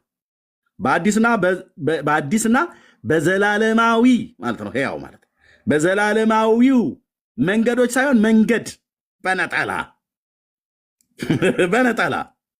በዘላለማዊ መንገድ ወደ ቅድስት በኢየሱስ ደምና በማርያም አማላጅነት የሚል የለም እንዴ ወንድሞቼ እናቶች? አልጻፉትም። አየህ፣ አልጻፉትም ማለት ነው።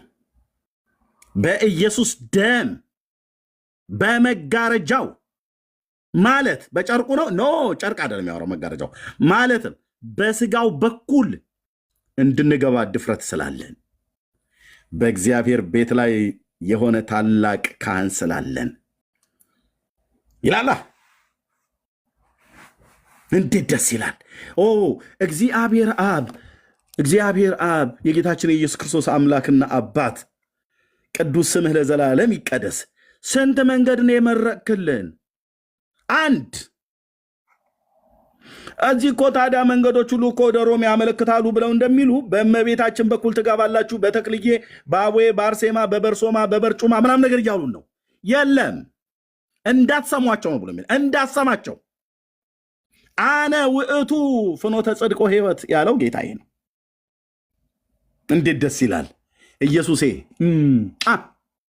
እንዴት ደስ ይላል! ለካ ብዙ መንገዶች አይደሉም አንተዬ የመረቀልን መንገዶች። የመዳን ስልቱ ብሎ እንዳለው ያ ቢጫ ለባሽ መነኩሴ እንደዛ አይደለም ማለት ነው። የመዳን ስልቱን አበዛልን። በአርሴማ በኩል እንገባለን፣ በእግዝእትነ ማርያም እንገባለን፣ በወላዲተ አምላክ እንገባለን፣ በእንትናም በኩል እንገባለን፣ በእንትናም በኩል እንገባለን፣ በአቡነ እንትና እንገባለን፣ በአቡነ እንትና እንገባለን። ብራዘር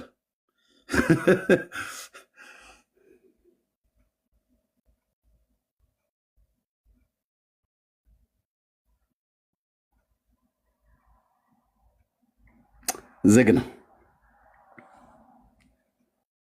ከዚህ ውጭ መዳረሻ መንገድ የለም። ከዚህ ውጭ በር የለም። የለም። እስኪ ድጋሚ አንብበው ኤርሚያስ፣ ምናልባት አንዳንዴ እንዳትዘለው ድጋሚ መነበብ አለበት። ምንድነው ብሎ የሚለው እስኪ መንገዶች የሚል ነገር የለም እዚህ ጋር ወገኖቼ፣ አይታያችሁም? ድንገት እንትን ብዬ አዛብቻ አንብቤ ይሆን እንዴ? የለም። እስኪ በግሪኩ ይልኝ። የለም ብራዘርዬ፣ የለም መንገዶች ምናምን ነገር እሱን ወደ ቡታጅራ ወደ አስመራ ምናምን ነገር ስትሄድ እሱን ፈልግ። ያው እሱ ላይ ያደርስ ይችላል። ያም ወደ አስመራ ለመሄድ ብትፈልግ ወደ ቡታጅራ ብትነዳ አትገባም። መቼም ቢሆን አስመራ አትደርስም። መቼም ቢሆን አስመራ ለመሄድ ከፈለግ የሰሜኑን መንገድ ያዝ እንጂ እምላ ምን ችግር አለው በዚህ ዞሬ ምናምን ነገር ብለህ ብትል በጋምቤላ መስመር ብትነካው ትሄዳለህ ወደ ሱዳን ማለት ነው። አይ ምን ኤርሚያስ ይሄናል ብዙ ማካበድ ምንድን ነው? በሞያሌ በኩል እኮ ወጥቶ ምናምን ነገር አትችልም። እና ወደ እግዚአብሔር አብ በማርያም በኩል አትገባም ነው ብለህ ማርያም የምትባል መንገድ የተመረቀች እዚህ ጋር የለችም። ማርያም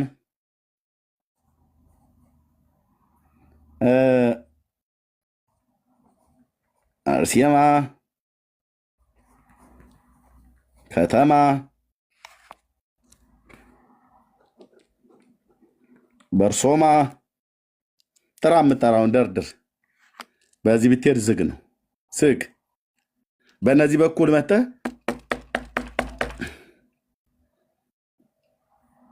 ብለህ ብትል ማንም የሚከፍትልህ የለም። ማንም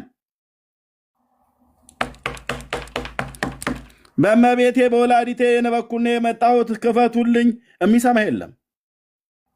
የሚሰማ የለም።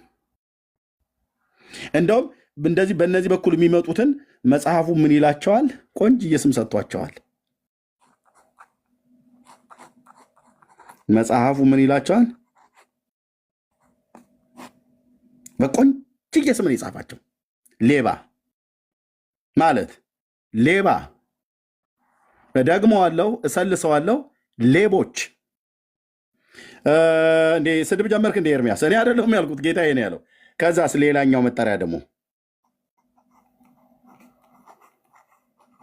ወንበዴ። ኧረ ተው ቀዝቅዘው ነገሩን። እኔ አይደለሁም ያልኩት ስል የተጻፈው ነው የምናገረው።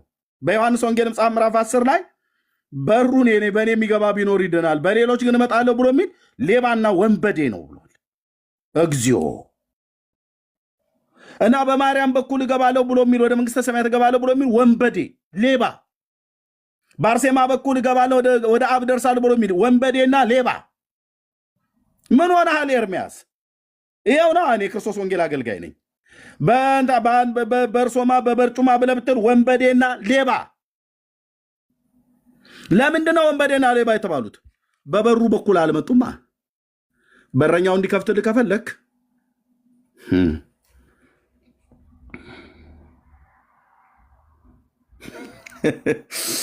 እንዴት ደስ ይላል! እንዴት ደስ ይላል! እንዴት ደስ ይላል! አንተ ወንጌል እንዴት ደስ ይላል አልኩ።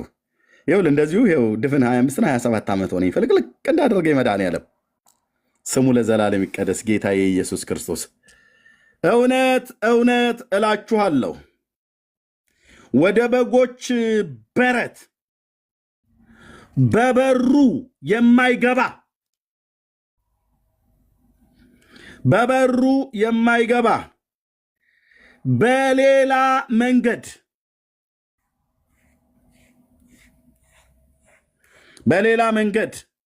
በሌላ መንገድ ግን የሚወጣ እርሱ ሌባ ወንበዴም ነው። በበሩ የሚገባ ግን የበጎቹ እረኛ ነው። ለእርሱ በረኛው ይከፍትለታል፣ በጎቹም ድምፁን ይሰሙታል። የራሱን በጎች በስማቸው ጠርቶ ይወስዳቸዋል። የራሱን ሁሉ ካወጣቸው በኋላ በፊታቸው ይሄዳል። በጎቹም ድምፁን ያውቃሉና ይከተሉታል። በጣም ትክክል ነህ ዮሐንስ። ከሌላ ግን ይሸሻሉ፣ ከሌሎቹ ይሸሻሉ። ጊዮርጊስ ስለአንተ 7 ጊዜ ሞተ ተነሳ ብለህ ስትል ይሸሻለሁ። አሁን የክርስቶስ በግ ስለሆንኩኝ ብራዘርዬ፣ እሺ እውነታችሁና ዋው። ከዛ ዱቄቱን በተኑት። አዎ ይድራስ ተራራ ላይ ከዛ በቅጠሉ ሁሉ ወርቆ ጊዮርጊስ ጊዮርጊስ ብሎ አለኝ። እሱን ሄደህ ለልጆች አጫውትበት ብራዘር። እንደዚህ አይነት ተረት እኔ ጋር በወጣቶቹ ንግግር አይነፋም አይነፋም። አየህ፣ ከሌሎቹ ድምፅ እንሸሻለን ማለት ነው። ወለቅ ነው የምለው። ይኸውልህ ጊዮርጊስ ስለ አንተ እንትን ብሎ አርሴማ በዛ ጋ መታ አቡነ ተክለ ሃይማኖት በዚህ እንትን ብሎ እግሩ ተቆርጦልህ የአቡዬ አይኑ ጠፋ እንትና አንጀቱ ተዘረገፈ። የራሱ ጉዳይ አይመለከተኝም ስልህ አይመለከተኝም። ለምን ጌታዬ እንዲህ ብሎኛል። ከሌላው ግን ይሸሻሉ፣ የእረኛቸውን ድምፅ ግን ያውቃሉ። ይኸው የእረኛዬ ድምፅ፣ ይኸው የመድኃኒቴ የኢየሱስ ክርስቶስ ድምፅ ይከተሉታል። ከዛ ከሌላው ግን ይሸሻሉ፣ አይከተሉም። የሌሎችንም ድምፅ አያውቁምና ይላል። ለዚህ ነው አላቅ ጊዮርጊስ ብለህ ብትለኝ ትዝም አይለኝም። ትዝም የመዳኑ መንገድ ውስጥ አስገብተህ ማርያም እመቤቴ ብለህ ብትለኝ ኖ የጌታዬ እናት ናት። አዎ አውቃለሁ፣ ቤዛዬን ወልዳለች እንጂ እሷ ቤዛዬ አይደለችም። የተከበረች እህት ናት። እሷ እንደዚህ ብላ አላስተማረችም። ሐዋርያቱም አሁን ኦርቶዶክስ እንደሚሏት አላስተማሩላትም። እነሱ ራሳቸው ከየት እንዳመጡት ይጠየቁ። የጌታዬ እናት በጣም ነው የምወዳት፣ በጣም ነው የማከብራት። አዳኝና መድኃኒቴ ግን አይደለችም፣ ለእኔም ለጴንጤውም። ኢየሱስ ይህንን ምሳሌ የነገራቸው፣ እነርሱ ግን የነገራቸውን አላስተዋሉም። ኢየሱስም ደግሞ እውነት እላችኋለሁ፣ ኢየሱስም አላቸው እውነት እውነት እላችኋለሁ የበጎች እኔ እሺ አንተ የበጎች በር ነኝ፣ እናቴም የበር ናት አለ። የለም ከኔም በፊት የመጡ ሌቦችና ወንበዴዎች ናቸው፣ ከእርሱም በኋላ መጥተው መግቢያ ናቸው ብሎ የሚሉ ሌባና ወንበዴ ናቸው። አይ ከሱ በፊት መጥተው ነበር ወደ እረኞች ወደ በጎቹ፣ ዳሩ ግን በጎቹ አልሰሟቸውም። በሩ እኔ ነኝ። ኢየሱስ እኮ ነው የሚለው። እንዴት ደስ ይላል! አንተዬ እንዴት ደስ ይላል! እንዴት ደስ ይላል! እንዴት ደስ ይላል! በቃ የሙጥኝ ነፍሴ ስቅ የምትለው እዚህ እውነት ላይ ነው። በሩ እኔ ነኝ። በእኔ እና በእናቴ እና በተክለ ሃይማኖት በእነ አርሴማ እና በእነ ተክለ ሃይማኖት በኩል ሁሉ የሚገባ ቢኖር የለም እንዲህ አይነት ቅጠልጣይ። በሩ እኔ ነኝ። በእኔ የሚገባ ቢኖር ይድናል፣ ይገባል፣ ይወጣል፣ መሰማሪያም ያገኛል። ስለዚህ ኤርሚያስ ምንድነው ማድረግ ያለበት? በኢየሱስ ክርስቶስ በኩል ናግባ አሉኝ ጴንጤዎቹ የዛሬ 27 ዓመት። ናግባ ዝም ብለህ እንትን መግደርደርህን ትተህ ይኸውልህ ኤርሚያስ ኢየሱስ በር ነው እና በሱ በኩል ግባና ከዘላለም ቁጣ ትረፍ ሲሉኝ እሺ ብዬ ለመዳኑ ወንጌል የኢየሱስ ጌታ ንግግር ዘወርዋራ አይደለም፣ የማይገባ ጥልፍልፍ አይደለም። በሩ እኔ ነኝ፣ መንገዱስ እኔው ነኝ፣ የህይወት እንጀራ እኔው ነኝ። ጌታ እኮ ነው የሚለው። የህይወት እንጀራስ እንትና ጋር እሷ ትሰጥሃለች ቆርሳ አላለም። እኔ ነኝ። ህይወትስ እኔው ነኝ። እውነትስ እኔው ነኝ። የመስዋዕትስ በግስ እኔው ነኝ። ነፍሴን ስለ በጎቼ የማኖረው እንዴ በእኔ ነኝ ጨረስከው። ጌታ ኢየሱስ ክርስቶስ ሁሉንም ለሌሎች አታከፋፍልም? የለም። ለምን? አይችሉምና። ማርያም የህይወት እንጀራ አይደለችም። ተክለ ሃይማኖት የህይወት ምንጭ ውሃ አይደለም። ገድለ ተክለ ሃይማኖትን ግን ስታነበው ተክለ ሃይማኖትን የህይወት እንጀራችን ይልሃል። ተክለ ሃይማኖት በተጠማን ጊዜ እውነተኛ መጠጣችን ይልልሃል።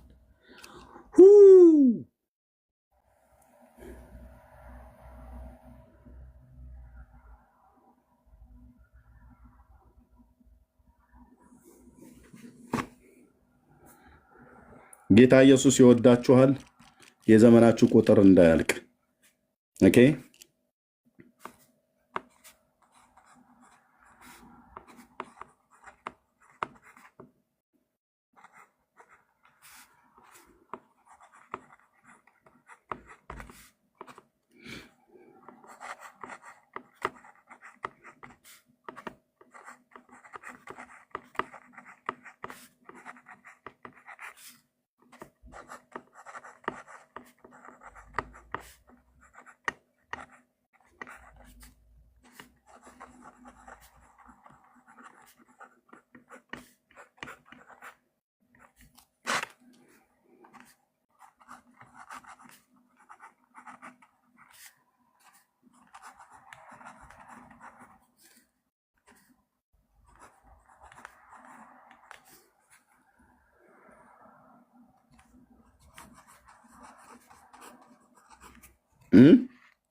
ይሄ ሁሉ ማን ነው ብሎ ያለው?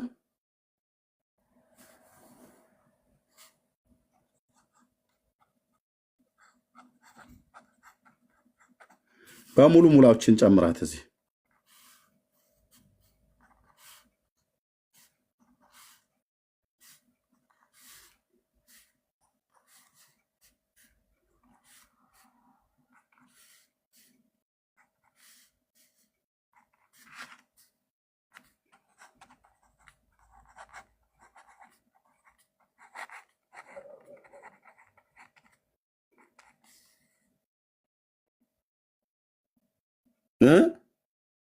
የቱ ጋር ልጠራልኝ ስላለ ማርያም ከተማ ገብርኤል እንትና ምናምን ነገር ብለህ ማለት ነው።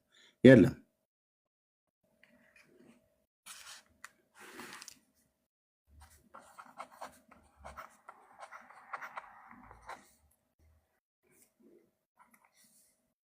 በሊቀ ክህነቱ ማለት ነው። በዚህኛው በሊቀ ክህነቱ መካከለኛ ማለት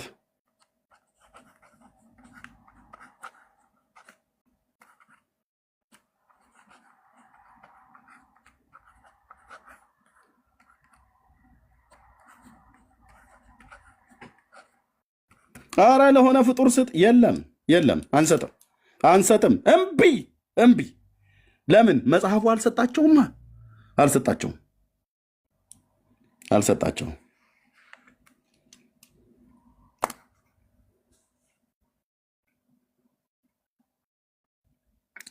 ደስ ይላል። አንተ ጌታ ለዘላለም ስም ይቀደስ፣ ለዘላለም ስም ይቀደስ።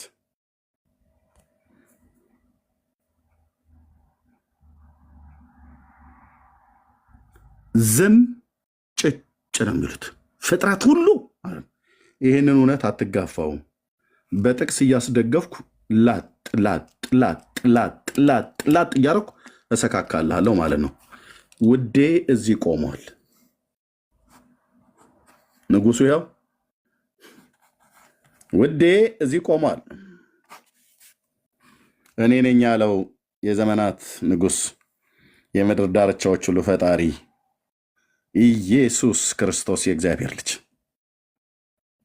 ሌሎቹስ ጥግጥጋቸው ቁጭ ብለው ነው የሚያዩት። እነ ማርያም ሌሎች ለምትላቸው መላእክት ሁሉ ጨምሮ አብርሃም፣ ይስሐቅ፣ ያዕቆብ፣ ነቢያት እግዚአብሔር የኢሳያስ፣ የኤርምያስ፣ ሕዝቅኤል፣ ዳንኤል፣ አዲስ ኪዳን ሐዋርያት እነ ጳውሎስ፣ ጴጥሮስ፣ ዮሐንስ፣ እንድርያስ፣ በርቶሎሜዎስ፣ ሳራ፣ ርብቃ፣ ልያ፣ የሳሙኤል እናት ሐና፣ ዮካብድ፣ የሙሴ እናት። ወደ ሕገ ልቦና ላይ ብትሄድ አቤል ሴት፣ ሄኖስ፣ ቃይናን፣ መላእሌል፣ ያሬድ፣ ማቱሳላ። እዛ ደግሞ ኖህ ጋር ትደርሳለህ። ኖህ፣ ሴም፣ አርፋክስድ፣ ቃይናን፣ ኤቦር፣ ፋሌቅ፣ ራግው፣ ታራ፣ አብርሃም፣ ይስሐቅ፣ ያዕቆብ፣ ይሁዳና ወንድሞቹ 12ቱ እነማ? ዛብሎን፣ ይሳኮር፣ ንፍታሌም፣ አስሼር፣ ጋድ፣ ብንያም፣ ኤፍሬም። እዚህ ድነት ውስጥ የሉም።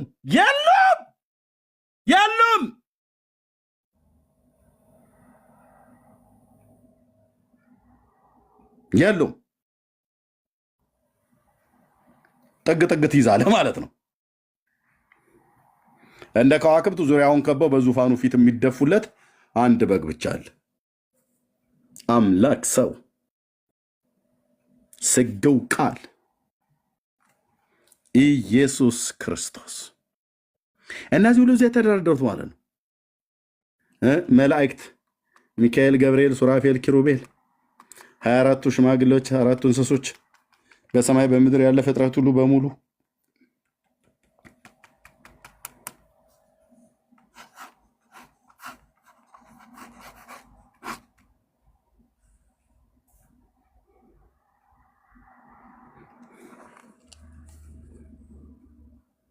ደህንነት የተሰራው እዚህ ላይ ነው። አናደድኳችሁ አይደል? ክብር ለመድኃኔዓለም ይሁን። ራሱ አንዱ አገልግሎቱ ማናደድም ጭምር ስለሆነ ማለት ነው። እርድብን አረገኝ ብላልክ ቴንኪው መንፈስ ቅዱስ ለዘላለም ስም ይባረክ። ወንድማችንን ቆሽቱ ርር እንዲል ስላረከው ከዚህ ማረር ቀጥሎ ወደ ልጅ ወደ ኢየሱስ ክርስቶስ መዳን ወንጌል ስለሚመጣ ወንጌል አያናድድም እያልኩ አይደለም። ጥርሳቸውን ያንቀጫቀጩበት እኮ እስጢፋኖስ ላይ ድንጋይ አንስተው እስከ መውገር ድረስ የደረሱት ተናደው ነው።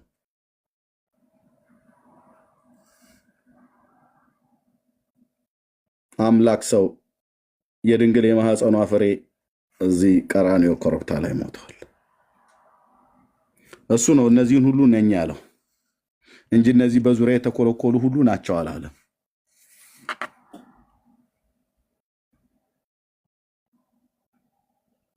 አላል ደስ ይላል። የኔ ጌታ ለዘላለም ስም ይባረክ። ማዳን የበጉ ነው። ማዳን የእግዚአብሔር ነው። ሰው የሚያድነው የፈጠረው ጌታ እግዚአብሔር እንጂ የተፈጠረ የአረብ ሽማግሌ ሁሉ አሁን እኔ ሊያድነኝ ሲታይ የአቡነ እንትና በረከታቸው ይደርባችሁና ይላል። ምን በረከት አለውና? ሰው በረከት አለው እንዴ? ሲጀምር የለውም እኮ ሰው በረከት የለውም። በረከቱ ይደርባችሁ ይላል። ይኸው እኔ እግዚአብሔር ልጁን ለዓለም ሲሰጥ ቀራንዮ መስቀል ላይ እንዲሞት አደረገው። ተቀዳሚና ተከታይ በሌለው በባህሪ ልጁ በኢየሱስ ክርስቶስ ዓለምን ሊባርክ የእግዚአብሔር አብ በጎ ፈቃድ ሆነ።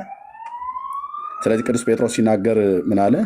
እያንዳንዳችሁን ከክፋታችሁ እየመለሰ ይባርከው ዘንድ ብላቴናውን ላከው ይላቸዋል። ኢየሱስን ሰደደው። ቅዱስ እግዚአብሔር አብ ሲባርክ ልጁን በመስጠት ነው የባረከው። ልጁ ያለው ሕይወት አለው፣ እግዚአብሔር ልጅ የሌለው ሕይወት የለውም። በቃ በረከቱ ይሄው ስለሆነ ማለት ነው።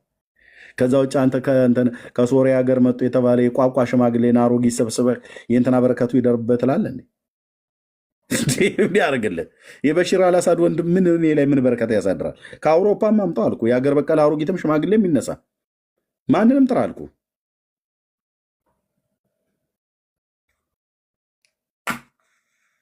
የአሮጊትና የሽማግሌ ማዕት ሰብስቦ እማሆይ እንትና አቡነ እንትና ይለኛል። እኔ መድኃኔዓለም ባሪያ፣ እውነቴን እኮ የምልህ እኔ የሥላሴ ባሪያ እንዴ፣ እውነቴን እኮ ብዬ እጆቹ ሰሩ ለወሱኝ እንዳለ ዳዊት ማነው ኢዮብ ግሩምና ድንቅ አድርጎ የፈጠረኝ የሥላሴ ባሪያ ለሰው ስሰግድ የኖርኩበት ዘመን ይቆጨኛል ስልህ አሐዱ ስሉስ አምላኬ ነው። ከዛ ውጭ ጠጋ ሲይዝልሃለሁ አልኩ። ከጎዳና ላይ እየጠረኩ ይሄንን የአረብ ሽማግሌ ሁሉ ገለል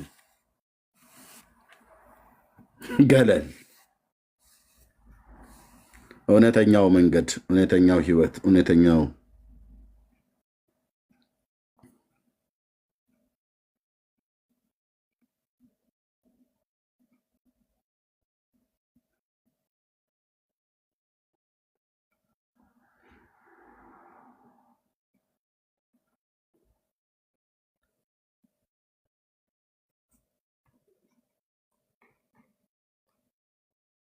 እሱ ነው። ይሄን ሁሉ የሆነው ሌላውን ጥግ ታደርጋለህ አልኩ። እሱ ነው ከሰማያት ወርዶ ሰው በመሆኑ በር ነኝ፣ መንገድ ነኝ፣ እውነት ነኝ፣ ህይወት ነኝ፣ የህይወት ውሃ ነኝ፣ የህይወት እንጀራ ነኝ፣ የመስዋዕት በግ እኔ ነኝ፣ ሊቀ ካህን እኔ ነኝ፣ ሐዋርያ እኔ ነኝ። ከአብ የተላከ ማለት ነው። ሐዋርያ ማለት አፖስቶል የተላከ ማለት ነው። ከአብ ተልኮ ይመጣ። ዕብራውያን መጽሐፍ ምዕራፍ 3 ቁጥር 1 እና 2 ላይ ነብይ ነኝ ያለው እሱ ነው። ትንሣኤና ህይወት ነኝ፣ መካከለኛ ነኝ፣ አማላጅ ነኝ፣ አስታራቂ ነኝ፣ ፈራጅ ነኝ ያለ ሁሉ በሁሉ ኢየሱስ።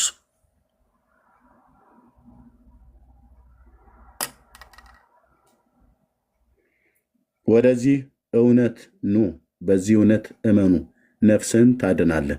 እምቢ ካልሽ ግን ለዚህ የመዳን እውነት አንገዛም ብላችሁ ሌላ ህይወት፣ ሌላ እውነት፣ ሌላ መንገድ፣ ሌላ በር፣ ሌላ ነገር የምትፈልግ ከሆነ ከኃይሉ ክብር እርቃችሁ በዘላለም ጥፋት ነው የምትቀጡት። የሰማይ የምድር እግዚአብሔር ምስክር ነው። ከኃይሉ ክብር እርቀህ ድቅድቅ ጨለማ ተዘጋጅቶልሃል። ለሰይጣንና እሱን ለተከተሉት ለአጋንንት ሰራዊት ወደ ተዘጋጀ የእሳት ባህር አውጥተው መላእክት አውጥተው ይጥሉሃል አልኩ። ያ እንዳይሆንባችሁ ግን የምስራች በክርስቶስ ኢየሱስ የመዳን ወንጌል ሰምታችሁ አምናችሁ እንድትተርፉ ይሄን ጥሪ እናስተላልፋለን። ጸጋና ሰላም ይብዛላችሁ። እህትየዋለሽ አይ ቲንክ ሳተኛ አቀርም እህትየዋለሽ መነንዬ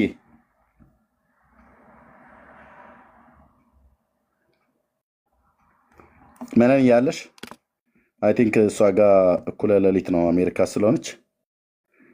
ቆይ አንዴ አንድነት አንዴ ቆይ እሷ ከዘጋች ኦኬ፣